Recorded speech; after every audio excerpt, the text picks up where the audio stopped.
we've been taxed too much. Let's lower taxes. Tea party, let's lower taxes.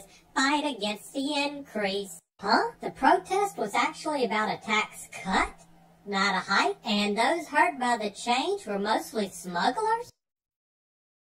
Americans who opposed these patriots were tarred and feathered? Many Americans were forced to leave our country? The most in the history? Selfish designs of the merchants? Oh, you gotta be crazy. George Washington called the Tea Party patriots vandals? Huh? The truth is, most of the rights the majority of us enjoy today came about more than 100 years after the Constitution was signed. Ronald Reagan stated, government's first duty is to protect the people, not run their lives. But from whom must the people be protected? According to Abraham Lincoln, those who deny freedom to others deserve it not for themselves.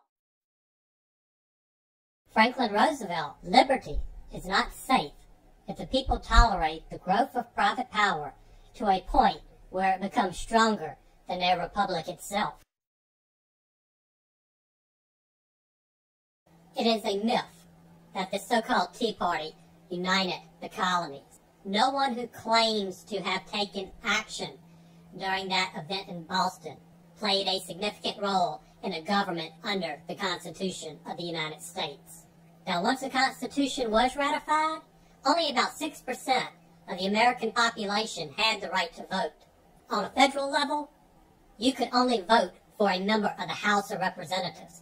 It was actually the American government in the future, and those citizens wanting to protect themselves from both the excesses of government and big business that gave all but the wealthiest of white Protestant male property owners the rights and privileges we have today.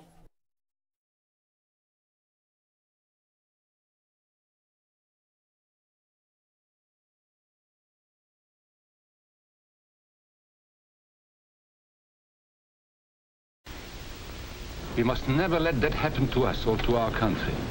We must never let ourselves be divided by race or color or religion, because in this country we all belong to minority groups. I was born in Hungary. You are a Mason. These are minorities. And then you belong to other minority groups too. You are a farmer. You have blue eyes. You go to the Methodist Church. Your right to belong to these minorities is a precious thing. You have a right to be what you are and say what you think, because here we have personal freedom. We have liberty. And these are not just fancy words. This is a practical and priceless way of living. But we must work at it. We must guard everyone's liberty, or we can lose our own.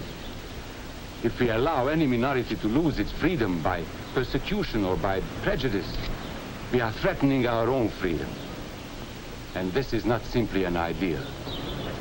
This is good, hard common sense.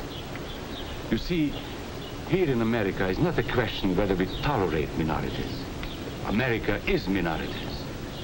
And that means you and me.